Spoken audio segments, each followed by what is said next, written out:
No terceiro bloco dessa aula, eu vou apresentar a vocês os casos de absolvição sumária. Significa os casos em que o juiz, diante da propositura de uma ação penal, seja a denúncia ou a queixa, né, ação penal pública ou privada, o juiz deve absolver o acusado. O artigo 397 apresenta 4 hipóteses de absolvição. Tá? A primeira delas, o inciso 1, é quando existe manifesta causa excludente de ilicitude, ou seja, quando manifestamente existe uma causa que exclui a ilicitude do fato, implica dizer há, por exemplo, uma causa de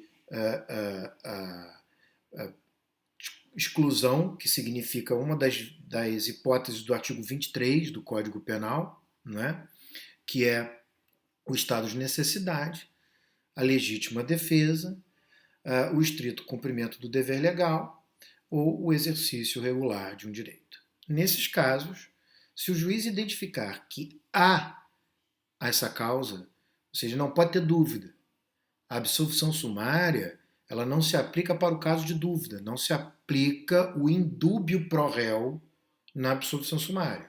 Deve haver a existência manifesta de uma excludente de ilicitude, um desses casos que eu acabei de falar. Então, quando nós estivermos diante de uma exclusão da ilicitude manifesta, o juiz vai absolver sumariamente o acusado. O segundo caso, está no inciso 2, é quando há a existência manifesta de uma causa de exclusão da culpabilidade, com exceção da inimputabilidade. Né? Então, se eu tiver também provado, também não cabe aqui haver dúvida. Então, se eu tiver demonstrado, está manifesta uma das causas excludentes da culpabilidade, que não seja a inimputabilidade, ou seja, se houver ali um erro de proibição, ou se houver uma coação moral irresistível, ou a obediência à ordem superior hierárquica não manifestamente legal, ou qualquer outra excludente de culpabilidade que se possa reconhecer como supralegal nos casos de inexigibilidade de conduta diversa não registradas legalmente, não previstas legalmente, então o juiz deve absolver sumariamente o acusado. Ele só não deve absolver quando for inimputabilidade, porque a inimputabilidade, a absolvição da inimputabilidade, a gente chama de absolvição imprópria, porque o juiz absolve, mas ele tem que impor uma medida de segurança. Ora, a medida de segurança pode, portanto, ser considerada, e a meu ver é, sem dúvida nenhuma, uma espécie de sanção.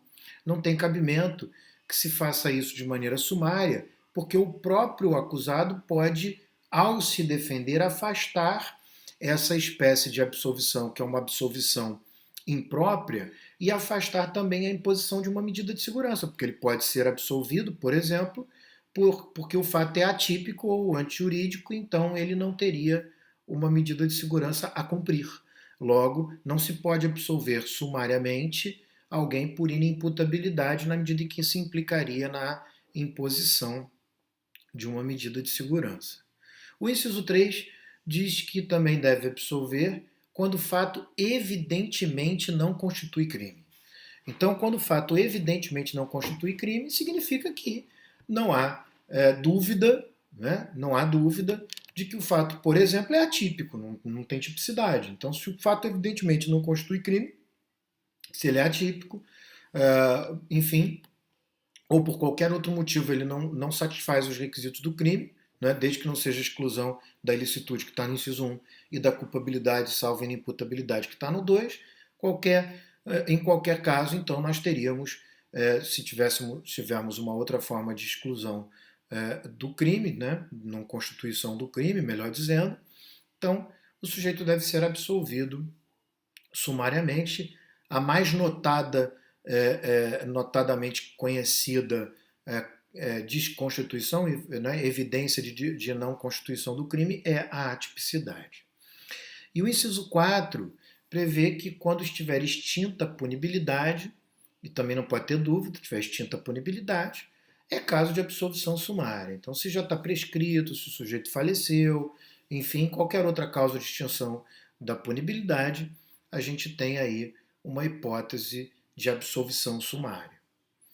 E aqui, para terminar a aula, eu quero chamar a atenção para um fato que eu falei no primeiro bloco. Eu disse a vocês que o Ministério Público, nos casos do artigo 395 e nos casos do 397, como são casos em que o juiz deve rejeitar a denúncia ou queixa ou absolver sumariamente, né, respectivamente 395 e 397, esses também seriam os casos em que o Ministério Público deveria pedir a absolvição. Ora,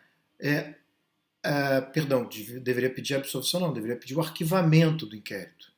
Então, também são casos que o Ministério Público deve pedir o arquivamento. Ora, se esses são casos que o Ministério Público deve pedir o arquivamento, ou deve proceder ao arquivamento, existe alguma diferença entre os casos do 395 e do 397 em relação ao arquivamento? Mas, a meu ver, existe sim, claramente. Que quando o Ministério Público pede arquivamento, por exemplo, porque não tem prova suficiente, ou, no meu entendimento, não tem elemento informativo suficiente para instruir a denúncia, a ação penal, esse pedido de arquivamento é um pedido de arquivamento que não é imutável, ele não atinge o mérito. Ele admite, como eu já falei anteriormente, a possibilidade de um desarquivamento de uma nova propositura de ação penal, desde que com novos elementos de convencimento. Agora, quando o Ministério Público pede o arquivamento por um dos casos do artigo 397, ou seja, porque o fato não constitui crime, porque tem uma excludente de licitude, porque tem uma excludente de culpabilidade, ou porque está extinta a punibilidade, esse arquivamento é imutável. Em outras palavras, faz coisa julgada material e, portanto, não admite o desarquivamento e uma nova propositura de ação penal. Essa, portanto, é uma distinção que é preciso compreender. O pedido de arquivamento deve ser feito exatamente nos casos do 395 e do 397. Agora, o arquivamento pelo 395 não faz coisa julgada material. Já o arquivamento pelo 397 faz coisa julgada material. E isso implica na impossibilidade do desarquivamento e na impossibilidade de formular uma nova proposta de ação penal. Trata-se da imutabilidade dos efeitos do arquivamento do inquérito policial, desde que fundado nos casos do artigo 397.